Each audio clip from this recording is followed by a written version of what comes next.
shit, bitch. Hey, Fuck you, nigga. Oh shit. Oh shit. they won't blast this motherfucker to smithereens.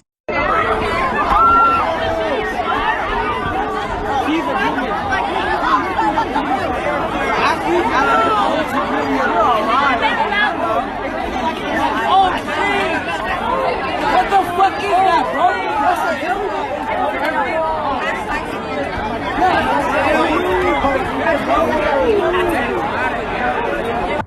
My phone's not working. Is it a firework?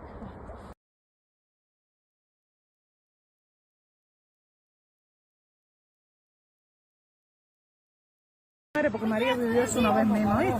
Eso se lleva todo. Y Yaile una bronca, y yo, Yaile, Marisa, se me perdieron porque yo estaba por fuera y no las encontraba.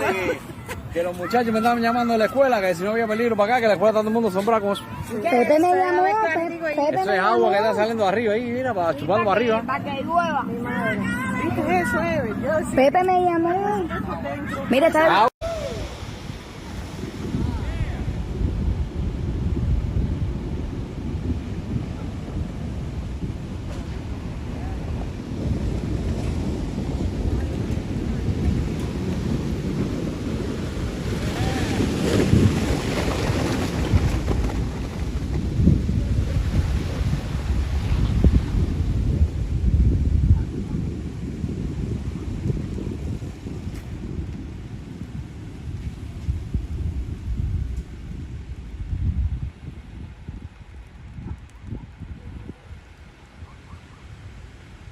Start by secretly creating a problem in the world and making sure someone else is blamed for it in the public arena, in the public mind. It could be a run on a currency, it could be a government collapse, at its most extreme it could be a war, because the two world wars in this century were funded, all sides were funded by the same people. Provable. The same people that funded the Allies in the Second World War and funded the Soviet Union also funded Hitler, through loans from America, known as the Young Plan and the Dawes Plan, and also via the German subsidiaries of American multinational companies. Why would they do that? Why would someone want to fund all sides in a war? What is good is a war? Well, first of all, on one level, it makes vast amounts of money if you're lending money to all sides and you're also selling them lots of arms and all that stuff. But the fundamental reason for a war is to change the nature of post-war society. And what we saw in the First World War and the Second World War were massive global examples of problem-reaction-solution. We are looking at a gigantic con-trick before our eyes. Listen to this quote from one of the 100 most influential people of all time. His name is Edward Bernays. He's an American theorist that was considered to be a pioneer in the field of public relations and propaganda. And listen, this is what he said. The conscious and intelligent manipulation of the organized habits and opinions of the masses is an important element in democratic society. Those who manipulate this unseen mechanism of society constitute an invisible government, which is the true ruling power of our country. We are governed, our minds are molded, our tastes formed, and our ideas suggested, largely by men we have never heard of.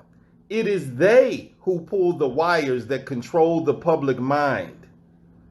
Yo, that's what's happening now. Look up this dude. Like, his uncle was Sigmund Freud.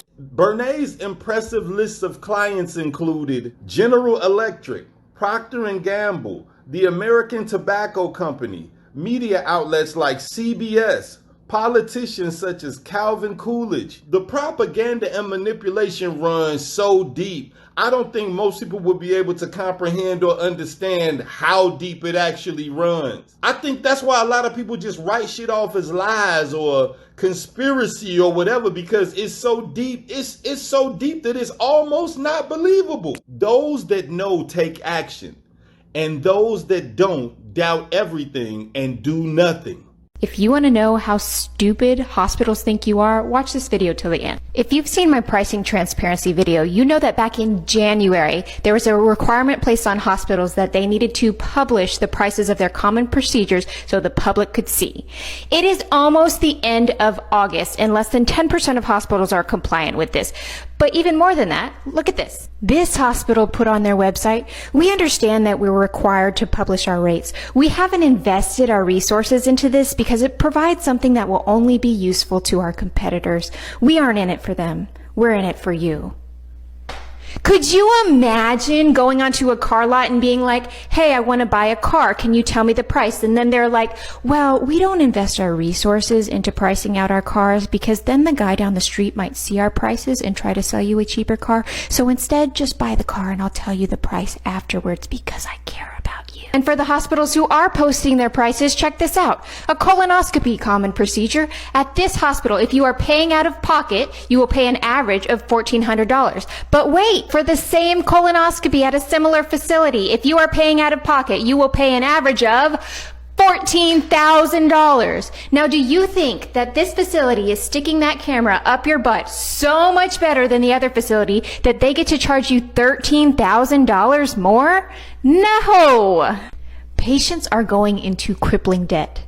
Medical debt is the #1 cause of bankruptcy in the United States. Yet nobody is holding these hospitals accountable, and I am tired of it. The states are taking children, giving them to somebody else for money that they get from the federal government. That means that all 50 states are involved in government-subsidized child trafficking. It's a ring. It is the largest and most pervasive child trafficking ring in the history of the world by sheer money and numbers. Children are seized unnecessarily from their families due to the federal aid entitled the Adoption and Safe Families Act. It was put into law in 1997 by Bill and Hillary Clinton, and I said it that way on purpose.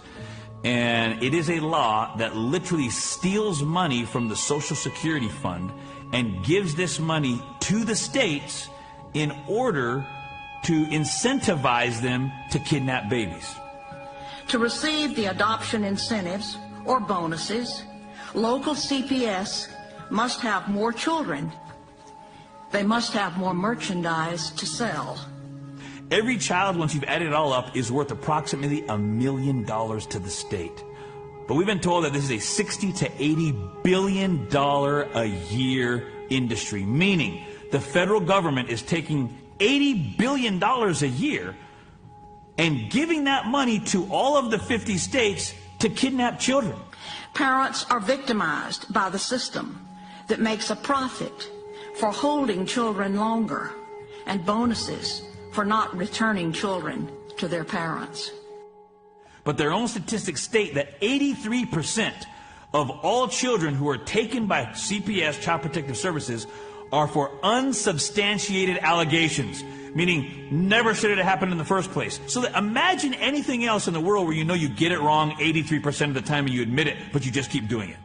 Case workers and social workers are often guilty of fraud. They withhold and destroy evidence. First Amendment.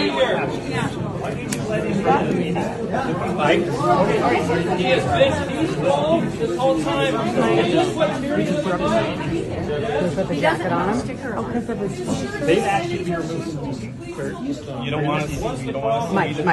That's an infringement. That's an infringement. He should not have to wear a jacket. Are you listening to me? If you arrest him, He's a living man. He's a living man. He reserves his rights. legally.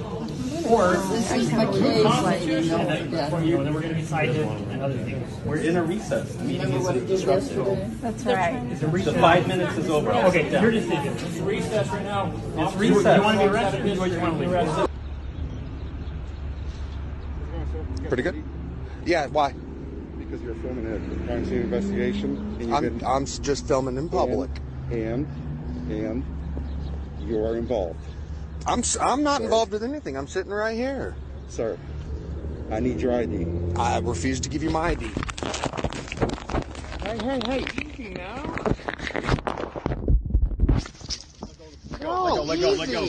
Billy, right. You know, one of the things that we were able to discover is that this is a very intricate network, right? So your politicians are going to have their PR firms, and then the PR firms weaponize their contacts with the press, with influencers, with people of affluence in any capacity, and they take that and then they weaponize it against the political opposition. So what that means is that if you're a conservative and you get too loud, this machine of $1 million PR firms, of huge well-known publications, will be turned against you in an effort to discredit you and neutralize you as a potential danger to their narrative, which is very much what it is that we have become. I think